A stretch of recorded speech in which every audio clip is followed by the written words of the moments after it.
Good evening, everybody, and welcome to another edition of To The Point podcast. Hope you guys are all doing well. I'm excited here on this Monday night. Excited is not a feeling I get very often. Friends often tell me that, I'm a human cyborg, so to speak, where I don't show a lot of emotion. I don't really get excited or happy, even sad all that often. But, we're coming up on episode 100. This is episode 98. So I'll be recording 99 and 100 tomorrow. But on Thursday, I'm going to be doing a special 100th episode. It's going to be a live event on Facebook at 4 o'clock. I'm going to be revealing my special guest tonight on Under Review with Craig. I'll also be posting it out on Facebook and Instagram tomorrow. What I can tell you is that this guest is in the hockey world. He's been a general manager. He's been a president. He's been a head coach in the National Hockey League. I really looked up to this man for a long time when it comes to how he went into management, then pivoted into the media, and how good he was at both. So I'm not going to give it away. You might be able to put two and two together who this person is, but I'll be interviewing to be named later. Thursday at 4 o'clock live on Facebook. That'll be going on YouTube after. I'll be putting up on the podcast. So it's going to be out on all my social media channels. It's technically going to be episode 100. This is episode 100 week, so to speak, on To The Point. And it's really cool who I'm going to be getting to interview. And to be honest, I didn't go through a back channel to get him. I sent him a DM, and this guy was nice enough to say that he'd come on with me. I'm just a 22-year-old from New Brunswick, but I really appreciate it. I can't wait to interview him. And as you can tell, I'm a little bit excited about it. So this is going to be fun tonight. A lot of content coming between now and then, but Thursday, 4 o'clock, do not miss it. Watch it later, but join live and send me some comments, some questions that, if they are good questions, which I will decipher, then I'll ask it to our special guest. And like I said, that'll be announced tomorrow. And but keep your eyes and ears open for that. But that's what's on the horizon here and To The Point. New episodes coming tomorrow with Seamus tomorrow. I'll be talking some NBA, and also an episode tomorrow morning with just me, like I'm doing tonight. So lots more coming, but special episodes coming up, and I can't wait to get into it and interview our special guest. So I hope you guys all can tune in or at least listen after the fact, because when I started in November, I didn't have any expectations. I wanted to start it, and I told my parents that I was going to. And, when you tell your parents, hey, I'm starting a podcast that makes no money, and, even to me, that's a tough sell. And, I still haven't made a dime, but to get to 100 episodes, I'm more and more committed to this. I love doing it. I feel I've gotten better at it. I am my hardest critic, so I do listen back, and I try to get better. I listen to other people. I don't steal what they do, but you can always take what people do and get better at it. Probably my biggest person I look up to the most is Dan Patrick. He, I think, is the best interviewer in the sports world. I haven't heard anybody better. I don't even think it's that close. I think there's a lot of bad interviewers, if you're asking me. But I learned from a great teacher in Jan Wong at St. Thomas University, who really taught the fundamentals of an interview. And I try to bring that to the interviews I've done so far. And I'm going to be prepped. I'm going to be ready for the interview on Thursday. So thank you, everybody who listens weekly to me just shoot off on the mouth about, the Toronto Maple Leafs and, golf and other things. Again, you guys, I do it because I love it. And I hope that people that listen really get something out of it other than just hearing my voice, which I'm sure can get nagging after a while. But thank you all. And Thursday's going to be a special day for me. And I hope you guys all can join in on the excitement on April 22nd. So Thursday, 4 o'clock, be there. Big interview coming up. Can't wait. However, over the weekend, we did see a lot of action. We saw a golf tournament that was really decided Friday. The RBC Heritage in Hilton Head, beautiful course. I Hilton Head, South Carolina looks like a damn good place to live. That's what I took out of this weekend. But the winner, Stewart Cink, a 47-year-old, winning the RBC Heritage for his third time in his career. He's won 8 PGA Tour events, 3 times at this course. But it's his second win this season at 47 years old. Now, 47, you're almost eligible to get on the senior tour. Phil Mickelson's 50. He's on the senior tour. Phil is not even getting close to winning tournaments. Stewart Cink's won 2 in 2021 at age 47, and he really mowed over the competition here. Thursday, Friday, he shoots 63-63 to get to 16 under par. He shoots 3 under the rest of the tournament, but he had such a lead. He had a 5-stroke lead going in, a 6-stroke lead going into Saturday, 5-stroke lead going into Sunday. It was no contest. Colin Morikawa made it interesting by birdieing number 2 yesterday, but then he went bogey. He finished tied for 6th. We saw Mariano Grillo make a push. He got to 15 under. Harold Varner III got to 15 under. But again, that's 4 strokes off the lead. And what's really great about Stewart Cink winning, other than, you see a veteran get 2 wins in a year, he's now a 3rd in the FedEx Cup rankings, is that his son was his caddy. His other 3 children were there holding hands, celebrating. This is their father. And a guy who, like I said, could be headed to the senior tour, could just be playing events and finishing T56. But he's won 2, and it's only April. And maybe he never wins a PGA Tour event again. But, it wasn't like he went to some tournament and beat nobodies. Dustin Johnson was in the field. Webb Simpson was in the field. Colin Morikawa was in the field. Corey Connors, a great Canadian who's been playing really consistent. He finished in 5th place at minus 13. Stewart Cink won this tournament. To go 63, not to go 8 under twice, back-to-back days, is incredible. We see guys, Cam Smith shot 9 under on Thursday. He shot even par on Friday. Again, you're out of it because Stewart Cink goes 8 under again. Anybody to go 8 under par twice in an event, let alone back-to-back days where he goes afternoon then plays early morning, is beyond impressive. And his age, how he did it. Again, Saturday, Sunday, did he play great? No, he shot 3 under par, but he didn't throw the tournament away. He built a lead that he sustained. And it's so true in golf. You can win. You can't win a tournament on Thursday and Friday, but you can lose one. I think in this sense, he did win the tournament, but there were Cameron Smith lost the tournament by shooting even par on Friday, point blank, because he finished, I think, 11 under, and he never got into it. Maverick McNeely made a push on Sunday. But when you start 8 strokes back, the push is, again, it's not really a push because it's false hope. John Rahm at the Masters shot 6 under, finished T4. Well, you're still 4 strokes off the lead. Your push was premature, and it really wasn't even there. So coming off, the week after the Masters, this wasn't a dumpster fire of a field. We saw a good field of players. I mentioned past major champions. Webb Simpson has won the FedEx Cup. Dustin Johnson's a 2-time major champion. Colin Morikawa won the PGA Championship last year. And a 47-year-old just took them to pieces here. And this is what's great about golf. We see in hockey where veterans just can't hack it anymore. I'm going to talk about Patrick Marleau in a minute. Is he a great player anymore? No. He's replacement level now.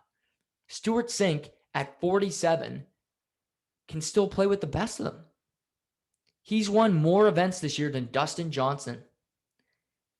Stewart Cink and Bryson DeChambeau are the only 2 players on tour to win more than 1 event this season. Think about that. That's pretty impressive. 2 guys, the only 2, 47-year-old Stewart Cink and the guy who can mash the ball, 400 feet. Stewart Cink isn't mash the ball 400 feet, but he's consistent. He kept it on the green, and he wins another event. And, in other sports, you can't see the longevity. We see Joe Thornton, we see Patrick Marleau, even Zdeno Chara. These guys aren't what they used to be. And is Cink maybe what he was at 25? No, but he's never won 2 events in 1 year. He's doing it at 47. Father time in golf doesn't have to appear. And Stewart Cink is playing the best golf of his life here in the 2021 season. Does he win the FedEx Cup? No, probably not. But he's third right now, and it's mid-April. And so credit to him. And I love the moment with his family. His son's his caddy. You'll never get those memories are there forever. And I just thought it was a really great moment for me as a person just watching sports. Again, I don't have a rooting interest in anything. I like seeing that. And was the golf this weekend was kind of like the Masters. It really wasn't that entertaining because the most entertaining golf tournaments is when you don't know who's going to win going into Sunday. That's all you can hope for me anyway. Maybe if you're a Justin Thomas fan or, if you love Eldrick, okay, if he's up by 8 strokes, well, at least Tiger's going to win the event. To me, I don't care. Tiger could win. Maverick McNeely could win an event. It doesn't change my opinion on the event. I want to see, he bogeyed. We're tied now, stress down the line. When a guy has to make a shot, has to put it within 4 feet for birdie, put the stress on your opponent. He never had it. But at the same point, was it thoroughly entertaining television? No. I'm sure CBS didn't love seeing that he just mowed over the field, but at the same time, you got to give credit where credit's due. When a team goes out and dominates another one, was it boring? Of course. But when Toronto beats Edmonton this year, like they have many times, I give them kudos. They dominated the game. Do I want to see the two meet in the playoffs? Hell no, because it's boring. But the New York Islanders are boring, but they win. And I think I'm still trying to figure that out myself because I don't care who wins, but of course I'd rather see a more entertaining game. But when I look at the end of it, I say, well, they played really good systems and they mucked it up, but they won the game. So if you win, who gives a shit? That's point blank. Whether it's sports, whether it's table tennis and you're playing, if you make some crafty shots, you hit the edge of the table in every one of your backstrokes and the guy's pissed off, well, it still hit the table. Maybe you didn't put it in play a lot. You still got the win. So credit to Stewart Cink at his age to come out there and win an event. The PJ's in about a month.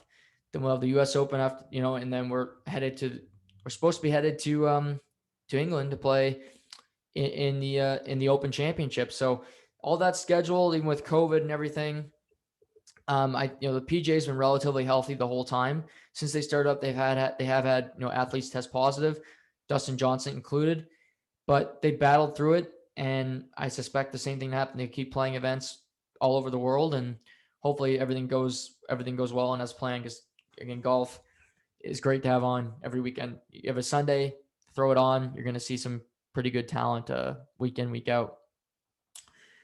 The NHL, the big story, you got stories over the weekend of Vancouver Canucks, which I'll get into, which was just incredible. Alex Edler, the kneeing, which he got suspended, which I'm going to go off about here in about a minute. But the big headline from the weekend is Patrick Marleau. Now, I knew he was getting close. I didn't know he was this close. Saturday, I'll be honest, the game, I wasn't really glued to the San Jose Shark, Minnesota Wild 9:00 start.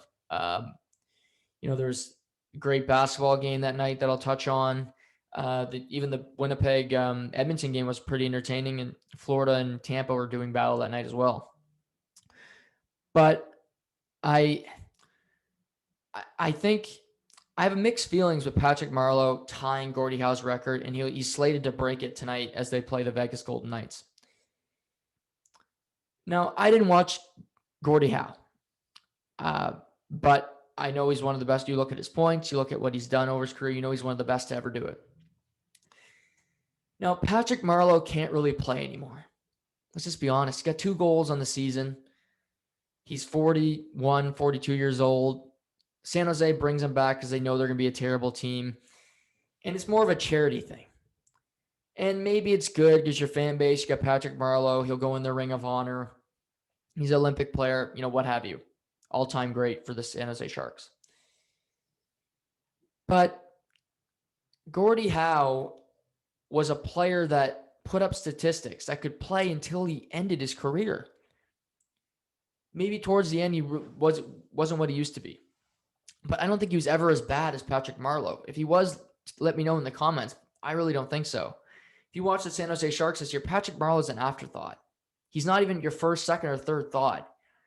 And for a couple years, he's really been a bad NHL player.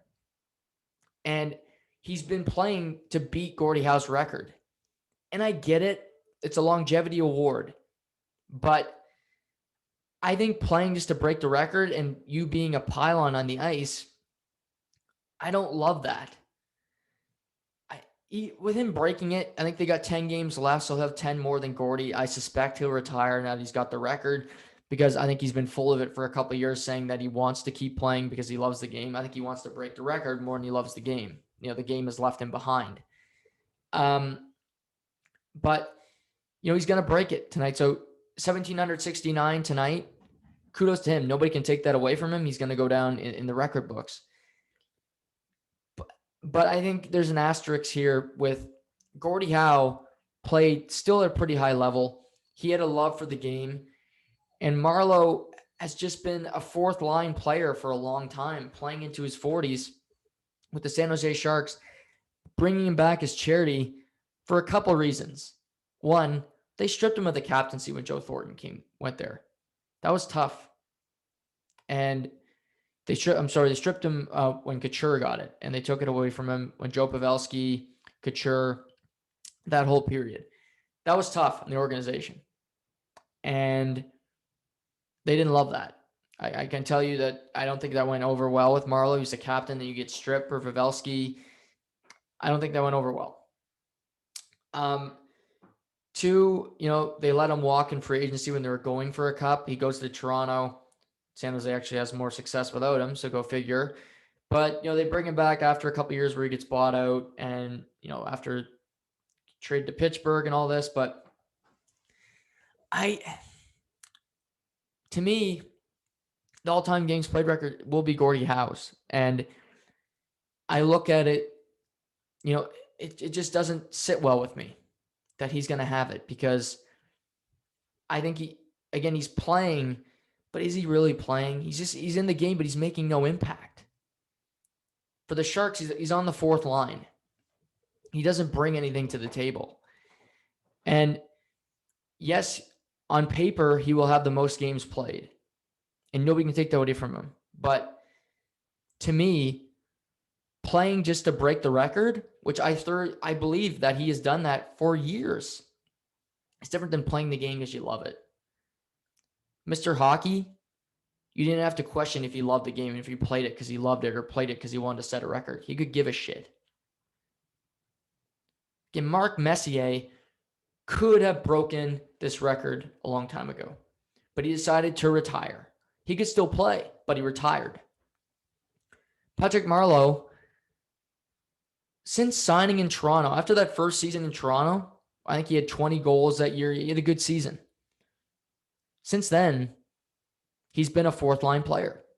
Got traded to Pittsburgh, disaster. Couldn't do anything for the Penguins in the playoffs and was no impact on the team. He decides to come back this year, and you're looking at the older players, same draft class in 97.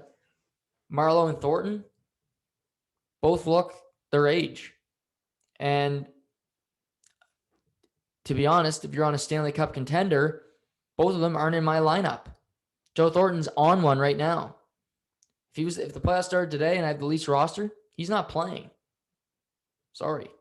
You got to make tough decisions in the business of hockey. But I look at what's transpiring. Kudos to him. Again, he's going to break the record tonight. I'm sure he'll get a standing ovation and all this, but Gordie Howe's a Hockey Hall of Famer. I don't think Patrick Marleau's a Hockey Hall of Famer. Maybe that's a hot debate. But when I think of a Hall of Fame player, you shouldn't have to think, or make an argument. When I say Scott Niedermayer, Hall of Famer. Gordie Howe, Hall of Famer. Jaromir Jagr, Hall of Famer. Pavel Bure, Hall of Famer. Patrick Marleau, and do you get in just because you set the all-times game played? Because of longevity? Well, just because you played the longest doesn't mean you were that good of a player. I'm pointing that out right now. If you scored the most shorthanded goals in the history of the NHL, should you go to the Hall of Fame just because you're on the record books? To me, you shouldn't. The big debate in football right now is Julian Edelman. Julian Edelman is one of the most productive postseason wide receivers in the history of the NFL. Second behind Jerry Rice. Ever heard of him? However, he never made a Pro Bowl. Never was All-Pro. Never a second-team All-Pro. There's never been a Pro Football Hall of Famer that never made a Pro Bowl. So is Julian Edelman going to the Hall of Fame? No, probably not. Patrick Marleau, was he ever considered the best player in the game? To me, no. He played with Joe Thornton for a long period of time where he was always second fiddle. Joe Thornton's going to the Hall of Fame. I don't think Patrick Marleau is. And I just look at this record and I see it as a flawed record where one guy is taking away from a legend and he's not exactly doing it the right way. That's one man's opinion, but that's just me. And again, kudos to him because he did it. He played this long. He survived injuries. He played a ton of hockey. But to me, it's Gordie Howe's record still. Last night, that was Saturday Night Marleau, and then you get to Sunday.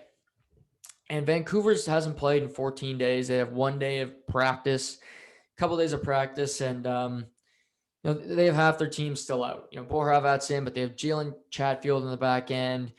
They got Ashton Sautner playing the warm-up. Braden Holtby is their starting goalie, who's 6-2 in the season, been really terrible. They got Michael DiPietro backing him up, the former Canada World Junior goaltender, because Demko's still out. Virtanen still on COVID list, which is probably a positive. No pun intended. For the Vancouver Canucks.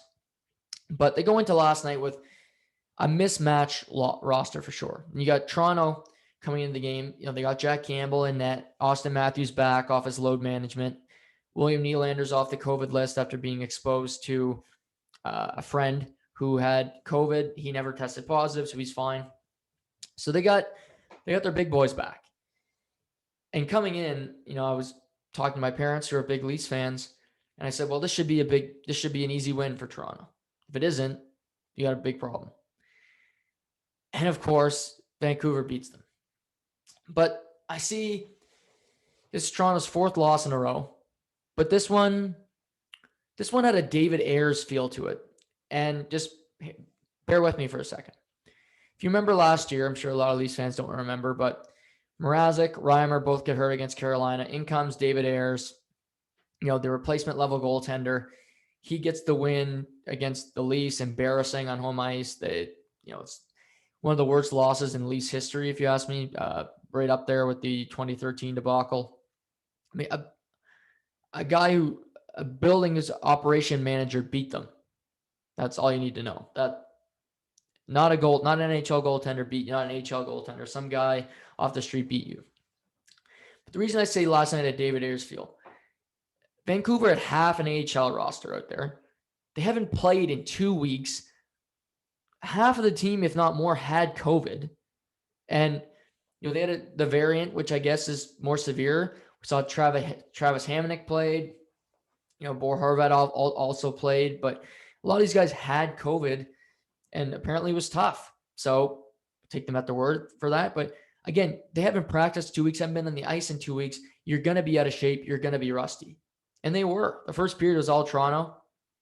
But, the star of the night was Braden Holtby. Braden Holtby, who hasn't really been Braden Holtby since the 2018 Stanley Cup playoffs, where he was a key cog in the Washington Capitals winning their franchise's first Stanley Cup. And last night he played like vintage Braden Holtby. Robbing Austin Matthews multiple times, making that kick save out of the air with his foot, jamming the puck along the post with about a minute and 20 seconds left to send the game into overtime. Incredible. To juxtapose that, Jack Campbell, they lost 3-2. He made some good saves. I think he made a big one on Quinn Hughes late in the third period on a power play that kept the game tied. But the first Vancouver Canucks goal scored by Bo Horvat. That can't go in. He was flying down the wall, but it's a clean look. He does great shot by Horvat, but it goes in. We'll talk about that goal later because we see the carbon copy. But the overtime winner, again, he's flying down the same wing. It's a 3-on-3, and Horvat beats him clean. No screen, no stick, no nothing. You can't put the grapes effect in here and saying get sticks out of the lane, let the goalie make the save. They let the goalie make the save. He didn't do it twice. And it's a couple games here where Jack Campbell has looked like a backup goaltender, which is what he's been his whole career, or a first-round pick that didn't really pan out. So, there's that. Then I'm going to talk about the Alex Edler play because honestly, it pisses me off what happened.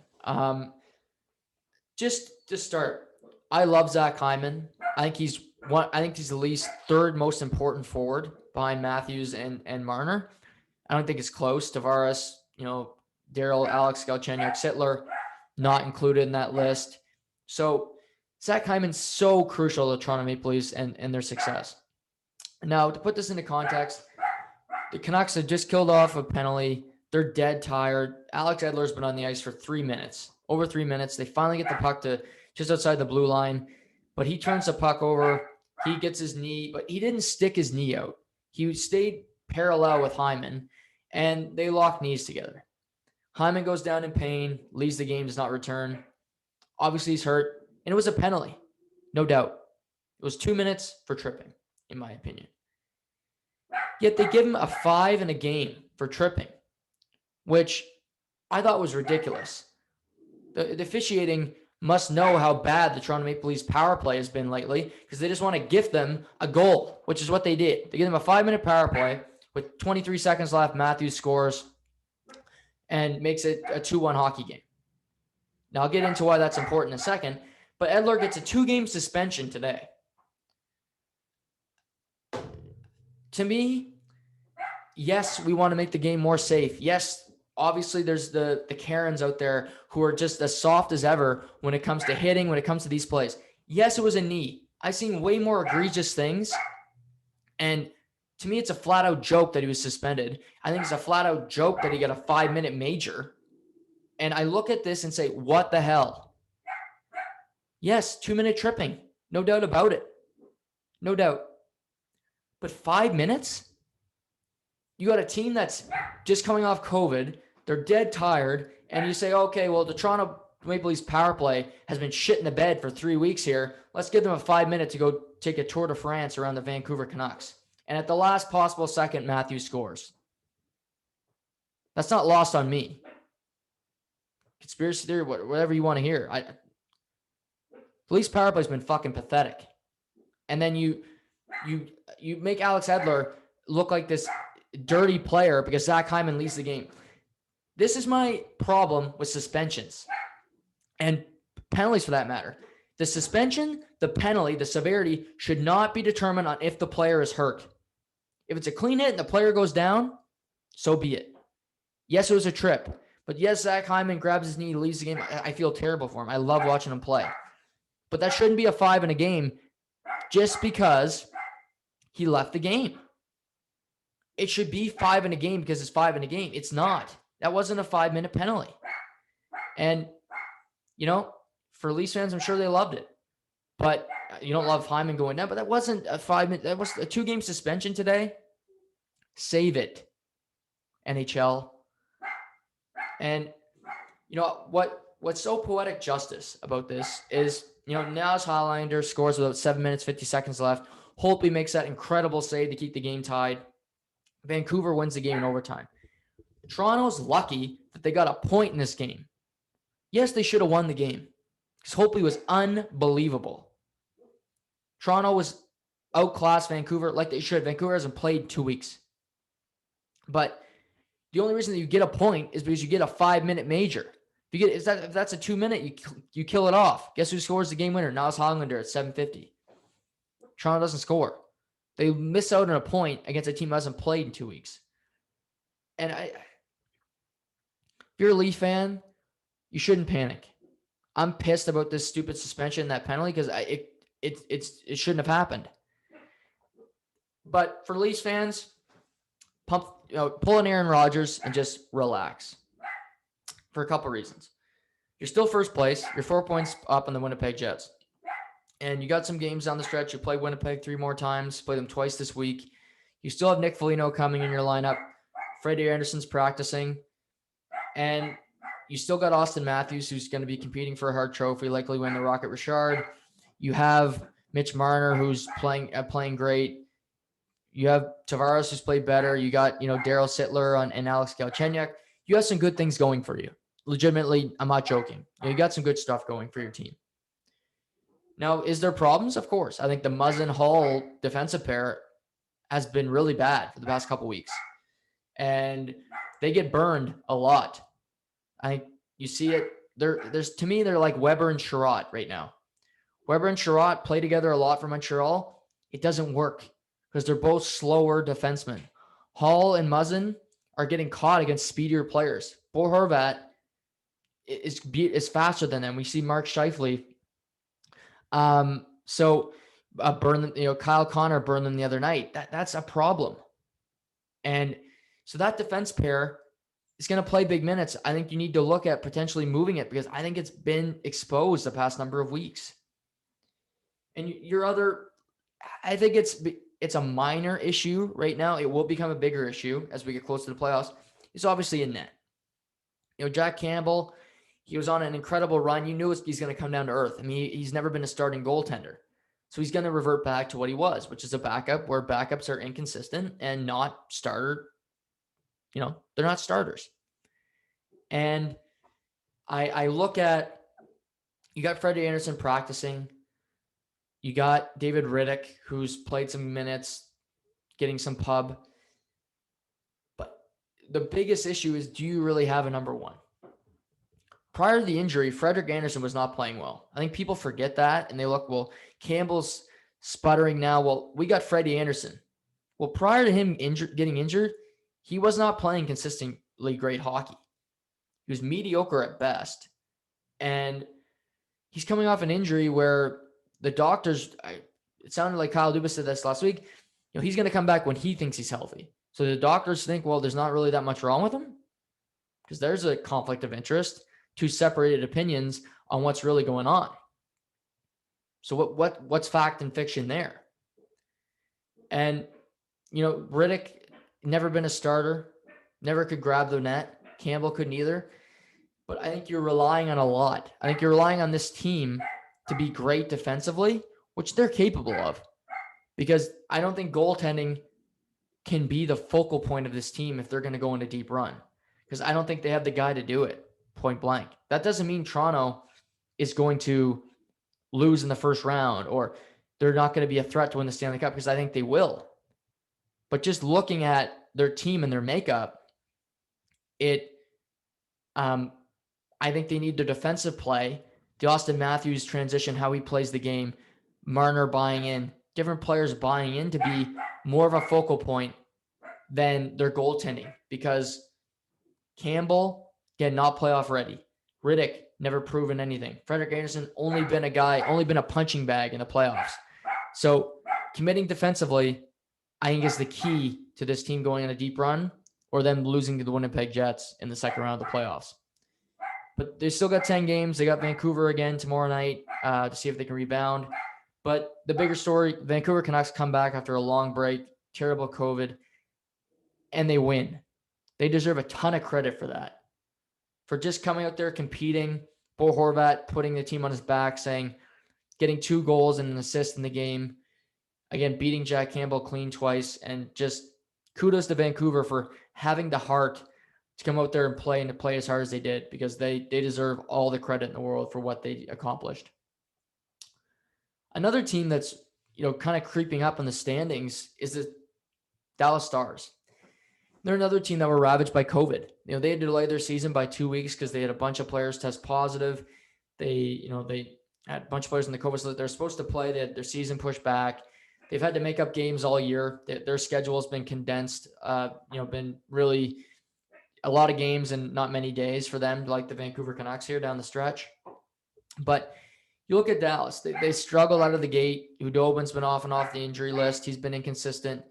They've had players not really show up. Jamie Benn hasn't looked like the old Jamie Benn. Sagan hasn't played a game all year. Ben Bishop hasn't played. Alex Radulov went out with a season-ending injury. So they've had their issues, but they're climbing.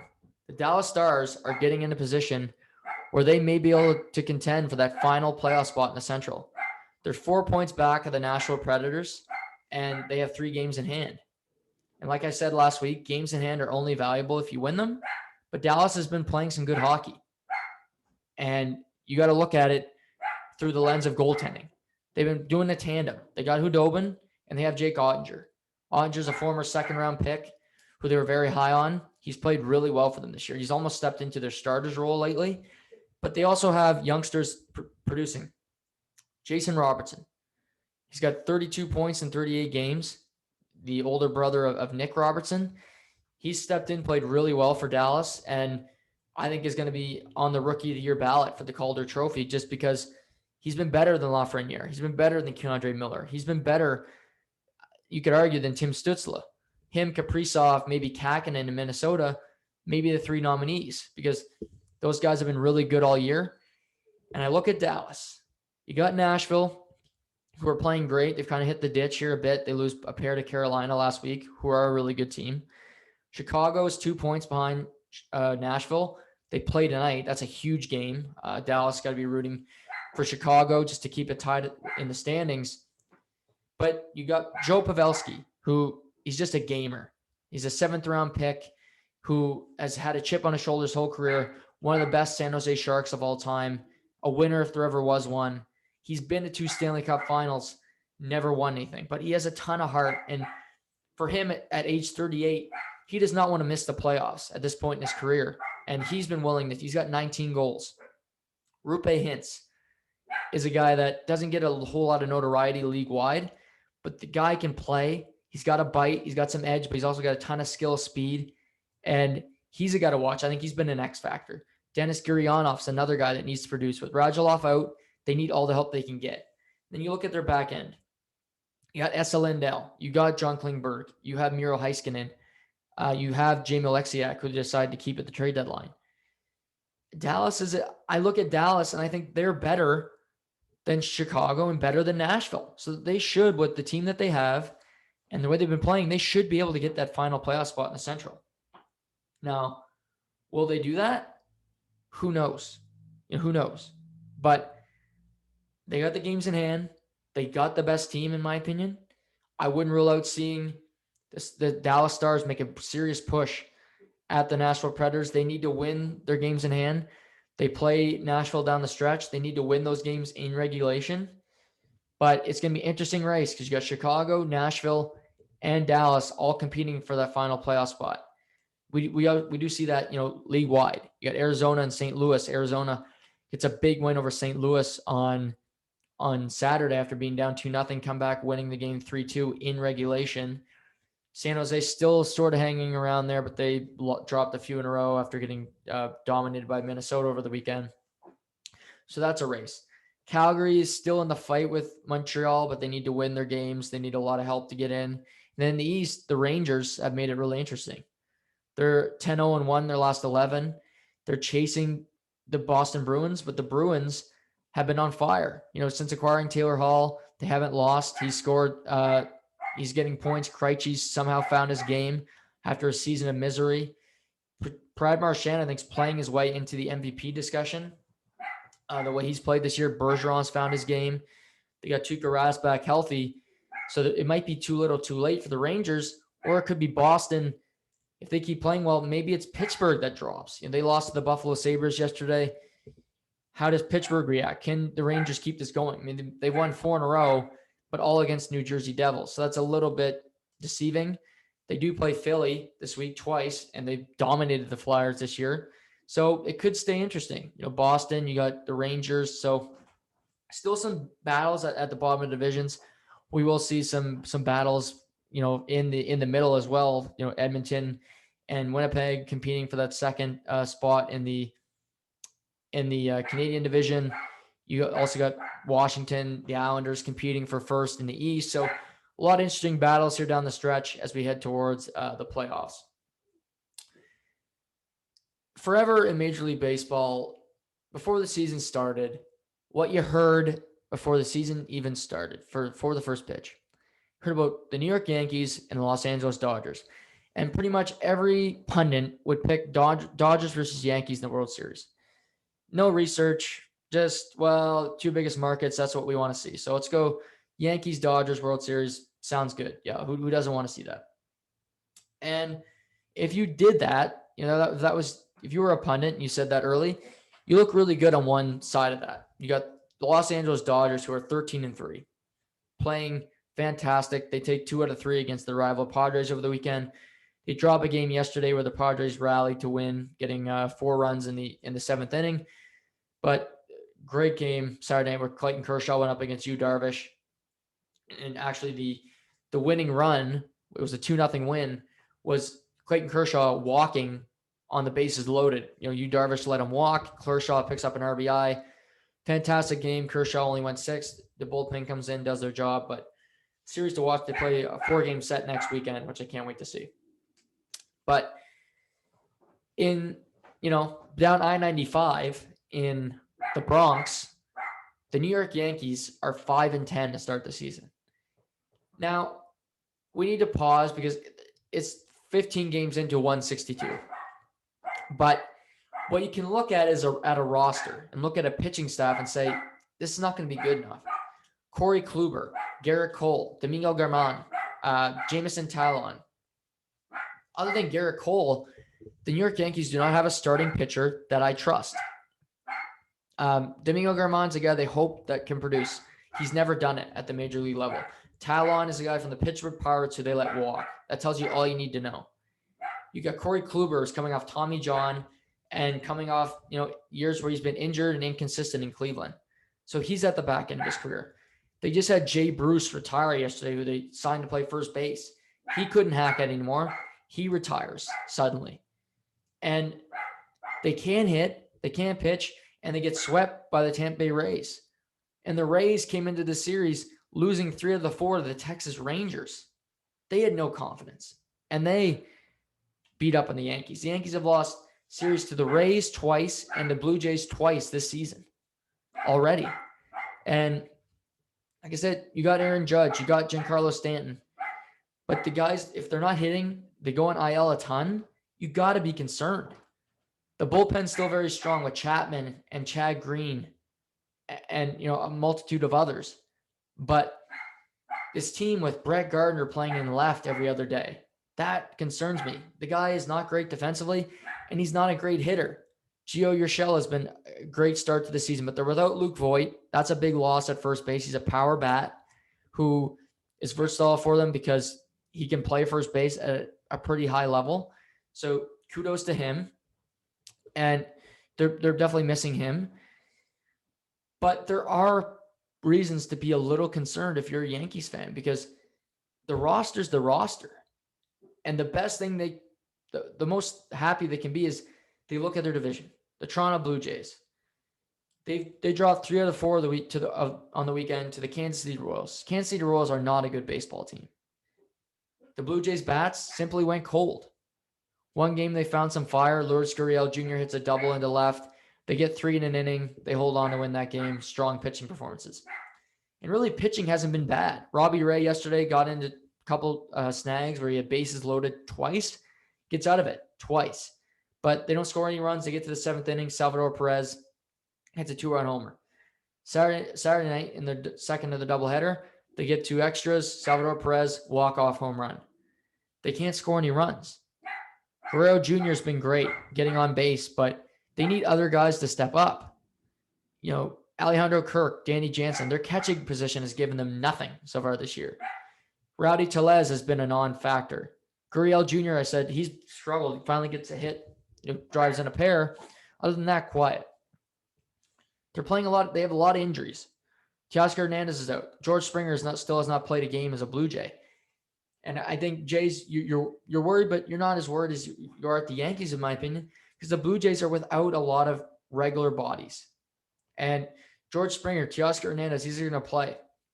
Thomas Hatch is going to be a guy that's either in the rotation or in the bullpen on any given Sunday. So you trust in that. Nate Pearson should be able to come back. He's a guy that can be a factor for this team. The Yankees have their injuries, but they're not what the Blue Jays are going through. And you look at the Boston Red Sox, they're in first place. I don't have any confidence the Boston Red Sox are going to be there at the end of the season. They just don't have the team. JD Martinez had a great start to the season. They beat up on the White Sox today. But do they have the pitching? Do they have the players to stay competitive all year long? I don't think so. So we'll see what happens there. Tampa Bay, Blake Snell's in San Diego. Tyler Glasnow has been great to start the year, but you're banking on this team full of cast-off / really cheap players on producing another 95-win season. I don't know if that's in the cards for this team. And it's not like they're going to go add to this roster because they hate to spend money. So looking at it, I think the Yankees have to be a bit perplexed. I think they have to be sweating a little bit because just you look at the roster and say, can we be better? Of course, but are we that much better? You got to hope Gleyber Torres becomes a superstar. You got to hope Aaron Judge can stay healthy. You got to hope Giancarlo Stanton can be half of what he was in Miami because he's not even been a quarter in New York. So I think you look at the hierarchy of this division. You got the Blue Jays, who I think should feel a little bit upset with their start. You're really happy that Vladdy's batting close to 400. Bo Bichette's been really solid. Kevin Biggio's been a big disappointment defensively and with the bat. The catchers have been bad, but you're like, okay, well, our two centerpieces have been great, so we'll take that. Hopefully, we get some pitching back. That's a plus for us. Then you look at Tampa. Well, we sweep the Yankees. We've beaten the Yankees twice in series. We think our hitters can come alive. We don't have any superstars, but we know these guys can get us to the dance. We got to the World Series last year, so we're confident in this roster. So there's a plus. Orioles and Red Sox, like I said, they're an afterthought. But I look at those two teams, Rays and Jays should be more optimistic than the Bronx Bombers because they have more coming. They have more precedent. And I look at this Yankees team and you look at the pitching and you're like, what's coming? Who's going to help us? And until moves are made, and just listening to Buster Olney and Jeff Passan of ESPN, teams aren't willing to trade guys right now because they're still in the hunt, so to speak. You know, I said last week, the Blue Jays or, these teams should look at pitching as soon as they can. And I don't disagree. But if teams aren't willing to part with these guys, thinking we can get more at the trade deadline, there's not much you can do. And a more fabricated roster suited for playoffs is going to have more success early because you're just better. Your systems may not be 100% where you want them to be, but at least you have a few things in place.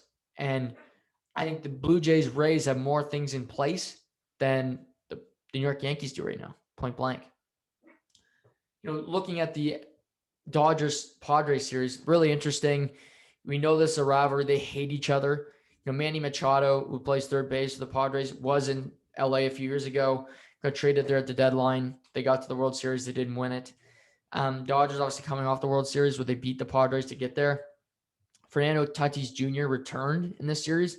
It looked like he might be out the whole year. He comes back in this series. He does hit a home run. He's off to a tough start to the season. The injury definitely hurt him. But you look at these teams. I still think you got the Dodgers with Trevor Bauer and Kershaw and Walker Buehler. They're still better than the San Diego Padres. Padres got a lot better, but they're not the Dodgers.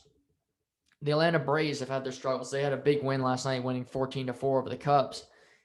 But they're not the Dodgers. The Dodgers are still clear-cut 13-3 over the first 16. They're the best team in baseball. And to me, the biggest thing is who's going to be able to push them the most. You got to think it's the Padres or Braves, or is there another team that maybe we didn't see coming?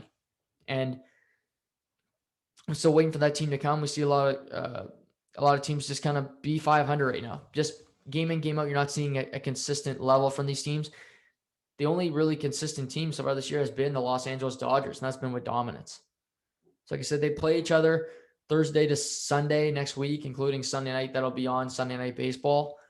That's a series you don't want to miss because there's a lot of great personalities. It's a great rivalry, and it's old school baseball if you like it, because you might see a guy throw at a guy. You might see some emotion when a guy hits a home run. You'll see Tatis Jr. do a bat flip, things of this nature. It's a rivalry that baseball doesn't have enough of, and hopefully it shines this weekend, because I think it's a series. They're in the same division. It's compelling, and I love to see it. So Dodgers, Padres, something to keep your eye on this weekend. Now to the NBA. In the NBA, like I said, I'm going to talk about the NBA a lot tomorrow night with Seamus. We're going to go over a lot of different things. The best players under 23 in the NBA, the real contenders, the pretenders in the NBA right now, amongst other things. But Saturday night was a showcase of the NBA, and it was, it's aptly named the Saturday Showcase on ESPN or on ABC, where we saw the Boston Celtics play the Golden State Warriors. Now, coming into the game, the Boston Celtics had won 7 out of 8. They're finally starting to find their way. They've been stuck all year. Golden State won 5 out of 6. And coming in, Steph Curry had scored 10 straight games of at least 30 points, which is incredible. And he went toe-to-toe with Jayson Tatum that night. Jayson Tatum is Kobe-esque when he wants to be. And I mean Kobe Bryant. That's the guy he looked up to. He loved Kobe Bryant. And he does have moments where you go, okay, he looks like Kobe. And, he dropped 40, 44. Steph Curry dropped 46. Steph Curry had 11 3-pointers in the game. Played incredible. Boston comes out with the win, narrowly winning by 4 points. But it was more about these two guys putting on a show. Steph Curry is number 1, 2, and 3 in seasons with at least 10 3-pointers made in a game in the history of the NBA. And I think I mentioned last week how Curry has players in college, in rec leagues, they want to be Steph Curry. It want to be like Michael Jordan back. It's Steph Curry now because of how deep he can shoot the three, his handles, how he just approaches it, does his shimmies on the court. And maybe you don't like that, but he's compelling. You can at least admit that. But Jayson Tatum took it on the shoulders Saturday night and said, okay, Curry, I'm coming at you. I'm going to win. And to his credit, the Boston Celtics got the win. And it made me think, you look at the top of the Eastern Conference standings. You got Brooklyn. You got Philadelphia. Philadelphia is first right now. You got Milwaukee behind them. Then I would say the next best team is definitely, when they're firing on all cylinders, is the Boston Celtics. But that's the key phrase, when they're firing on all cylinders. Oftentimes they're not. We see them lose games where you're like, how did they lose that? They lost to Orlando. They lose ugly games where they should win. They play down to their competition. And for years, Brad Stevens has been this great coach to come out and say, out of Butler, and it's been like, well, Brad Stevens is going to come in, they're going to win, an NBA championship. They got to a conference final in LeBron's last year in Cleveland, but since then, that's the closest they've got. And it's got to be frustrating for this team because they lose to the Heat. They've lost to the Raptors. They beat the Raptors last year, but they lose to the Heat in the conference final. They've been close. And with this nucleus of Jaylen Brown, Jayson Tatum, Marcus Smart, but they've never gotten to an NBA final. And Brad Stevens has been behind the bench for 8 seasons. Now, do I think this is the year for them to do it? No. But if they don't, I think you got to look at this roster and say, what's missing? Is Jayson Tatum that superstar that can bring us over the top? And so far in his career, he hasn't been. Steph Curry, Kevin Durant, LeBron James, James Harden. These guys are guys that have led teams to the NBA Finals. Jayson Tatum's never done that. And maybe he's just a really great player that needs a superstar in front of him. I think this is a make or break year for the Celtics. I mean, Brad Stevens has been behind the bench 8 seasons. That's not a small sample size. He's had the nucleus of this team for a long time. Danny Ainge has been running this team before they won their championship in 2008. So he's been there a long time with these players, going through the changes they made when they traded Kevin Garnett and Ray Allen and Paul Pierce to the Brooklyn Nets, and seeing all the draft capital they got back and turn that into a team full of young players. So, that's the bigger picture about Boston. But Saturday night, it was just a great basketball game where back and forth. Steph Curry's making incredible shots. Jayson Tatum made a great shot at the buzzer to end the first half. I think it was a back and forth affair where you saw two guys just go toe to toe. And you rarely see that in a sport. You can see it in a sport where a guy just, even a quarterback, a wide receiver versus wide receiver. Well, you're not on the field together. And in basketball, you can see it. Curry shoots a three. Tatum goes down the floor, shoots a three right in Draymond Green's face. They go back and forth the whole night. It was so great. Great game. Warriors get back on the court tonight. They play the 76ers. That should be another great game where Steph Curry scored 11 straight 30-point games. Can he keep that streak going against one of the better defensive teams in basketball? You have the Celtics back on the court tonight as well as they battle the Chicago Bulls, who are fighting for the playoff lives without their superstar, Zach LaVine, who's on the COVID list. So a lot to watch tonight, including some great hockey. Carolina versus Tampa Bay this evening. We had some games out west with Edmonton playing Montreal, Calgary playing Ottawa. So great hockey. You got some earlier baseball. We got some Red Sox beating the White Sox. 11 a.m. local start on Boston Marathon Day. So that's always a tradition there in Beantown. But like I said, in about 40 minutes, I'm going to be with Craig doing Under Review. So tune in on Facebook, watch that. Should be good. We're going to talk about a number of things in the world of hockey. So tune into that. Like I said, special guest on Thursday.